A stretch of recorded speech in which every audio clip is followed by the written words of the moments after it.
Because what's the point of saving the galaxy if you don't dance?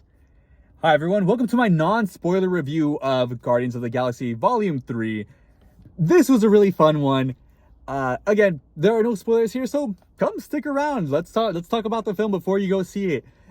Just word to the wise, this one was a really tough one to watch. So if anyone out there in the audience needs a trigger warning, this is gonna be it. There is a lot of things that might cause some triggering issues, such as animal cruelty, human trafficking, a lot of violence, a lot of gore, a lot of just things that would make you queasy. So this isn't really too much of a spoiler. I believe we see it in one of the trailers, but it's a little grotesque.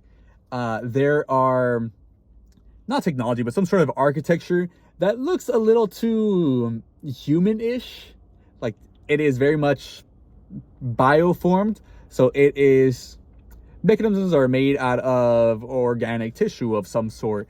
And it looks a little gross to see either being cut up or destroyed or used. A lot of, animal or organic experiments, and that gets a little gross to see, especially when you see it being destroyed or you are, something's piercing it. So that is a little gross. Also, there are a lot of animals in cages and a lot of animal experimentation and a lot of animal cruelty.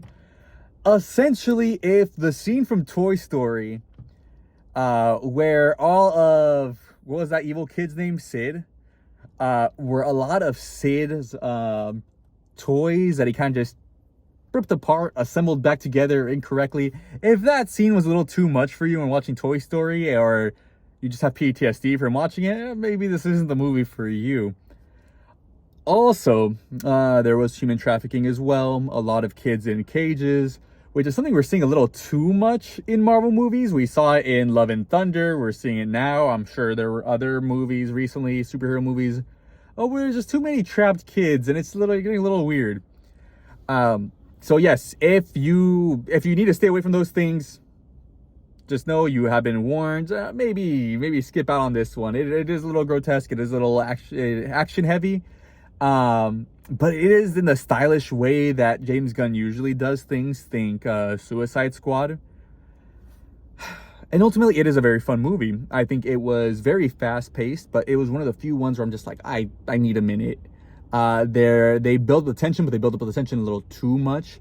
I believe that they know that we care about animals a lot these days, so they know where to kind of just insert and twist the knife so that it kind of hurts us.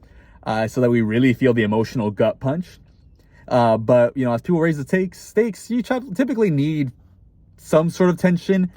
Guardians of the Galaxy typically does that with a lot of comedy, but in this case, a lot of tension, a ton of tension. The tension wasn't released enough, so the tension just gets higher.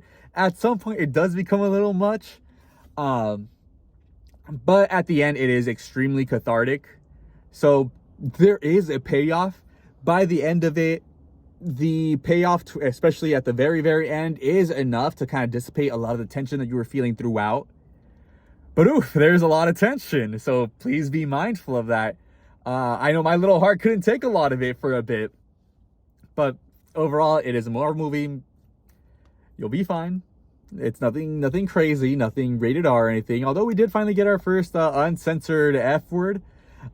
So that was cool to hear, and you might have seen it either on TikTok or Instagram or somewhere online on YouTube that Chris Pratt cusses here, which is good. Let an actor play to his strengths.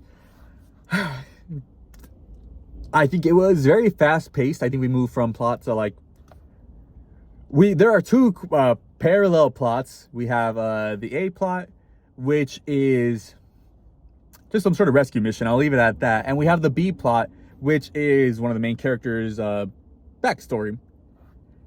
And I think they both move seamlessly, but there are a few transitions that are a little weird. So you could tell it was a little weirdly edited. A lot of things were cut off for a time.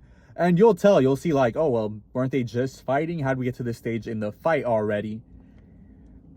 But, Marvel movies, that's typically how they go. A lot of it gets left on the cutting room floor, and then we never end up seeing any of it.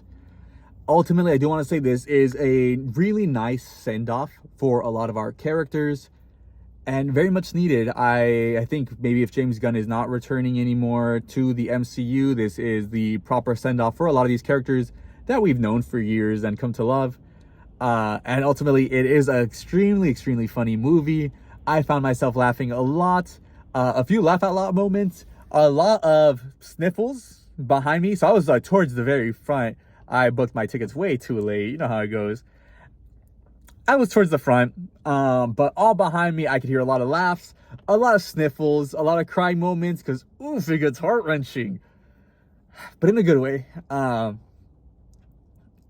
Again, well-paced, really funny, really nice send-off for the characters. I don't know what else there is to see, but shoot, if you really liked it, if you didn't like it, if there's anything you didn't like, let me know. Comment on it below. We'd love to talk to you more. Really want to build up a community for all of us. Just a very fun, nerdy community where we get to nerd out about the MCU, any shared interests, anime, books, what have you. So anyway, thank you very much for listening to my non-spoiler review. And I hope to catch you for the next one. Later, everyone.